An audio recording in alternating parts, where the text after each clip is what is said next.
看我身后大屏幕上这个美女呢，是电影《色即是空》的主演，韩国女星韩素媛。目前呢，被目击者看到了她在北京街头与一位年轻的富少秘密约会，看起来是非常的甜蜜幸福。下面和欣慰一起去八卦一下吧。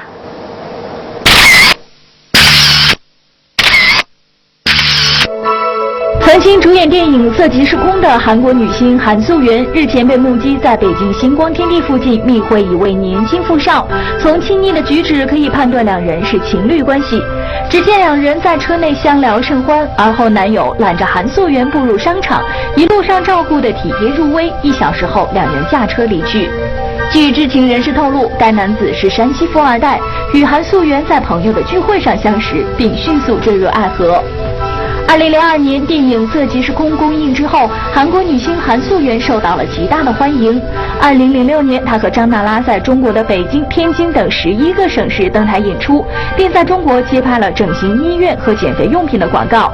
因其甜美的笑容、性感的身材，也曾经名噪一时。